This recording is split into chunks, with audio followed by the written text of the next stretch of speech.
Renungan Harian Katolik, Rabu 7 Mei 2025. Datang kepada Yesus. Semua yang diberikan Bapa kepadaku akan datang kepadaku, dan barang siapa datang kepadaku, ia tidak akan kubuang. Yohanes bab 6 ayat 37. Saudara-saudara, kita hidup di zaman penuh kompetisi dan saling berebut kekuasaan. Yang kuat menang, yang lemah tersingkir, terbuang bahkan hilang. Sang pemenang menguasai yang kalah, sementara yang kalah menderita, terpinggirkan, dan tidak mendapat kesempatan hidup layak. Situasi ini tentu bukan hanya terjadi di tengah kehidupan sosial masyarakat secara umum, tetapi juga menjadi pengalaman keluarga-keluarga dan komunitas hidup menggereja. Ada umat yang merasa terbuang, tidak dilibatkan, tidak dianggap, tidak dihargai, dan ditinggalkan dalam perjalanan bersama komunitas beriman. Ada juga anggota keluarga yang merasa dirinya dibuang, tidak dicintai, tidak dianggap bernilai, dan tidak berhak hidup bahagia. Inilah keadaan yang hendak dipulihkan Yesus, Sang Roti Kehidupan. Setiap orang yang melihat Anak dan percaya kepadanya beroleh hidup yang kekal, dan supaya aku membangkitkannya pada akhir zaman. Yesus menghadirkan kerajaan Allah untuk menyelamatkan semua orang.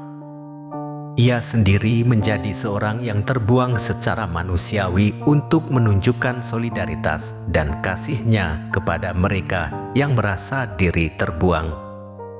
Ia sendiri mengalami hidup sebagai anak seorang tukang kayu yang bahkan sejak peristiwa kelahirannya ia sudah ditolak di rumah-rumah penginapan.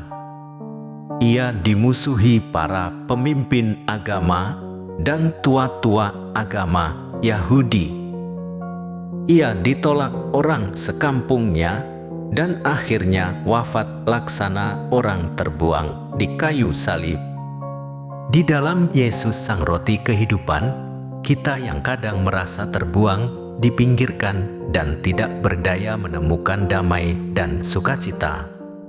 Karena itu, marilah kita bersama-sama senantiasa datang kepada Yesus, supaya kita turut bersama juga menyelamatkan banyak orang yang terbuang dan hilang dari komunitasnya. Yesus berkata, "Akulah roti hidup, barang siapa datang kepadaku, ia tidak akan lapar lagi, dan barang siapa percaya kepadaku, ia tidak akan haus lagi."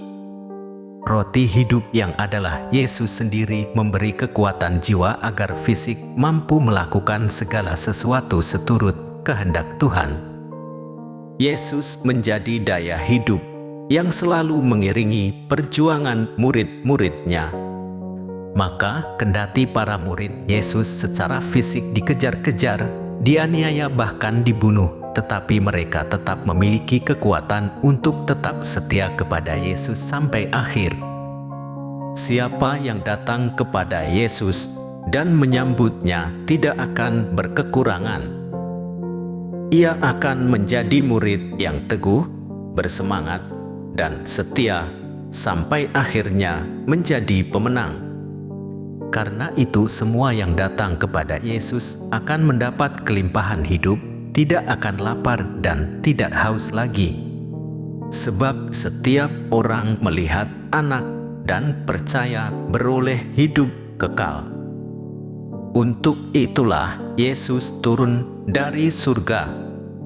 Dia datang bukan untuk melakukan kehendak-Nya sendiri, tetapi kehendak Bapa yang mengutus-Nya. Dengan demikian, semua orang diberikan kepadanya tidak akan hilang dan akan dibangkitkan pada akhir zaman untuk hidup kekal. Yesus adalah roti hidup yang turun dari surga. Ia bukan hanya tahu, tetapi Ia sendiri adalah jalan, kebenaran, dan hidup. padanya ada kehidupan kekal. Karena itu percayalah dan datanglah kepada Yesus, karena Dia adalah roti hidup yang turun dari surga. Dia datang untuk memberikan kehidupan, harapan kepada yang putus asa, dan kesembuhan kepada yang sakit. Dia datang untuk memberikan sukacita kepada kita. Tuhan, kami sering merasa terbuang dan tersingkirkan dalam hidup. Kuatkanlah kami untuk selalu bersedia datang kepada Yesus yang akan memberikan damai dan kasih sayang. Demikian renungan hari ini. Selamat beraktivitas. Semoga semuanya lancar, sukses, serta selamat. Tuhan memberkati.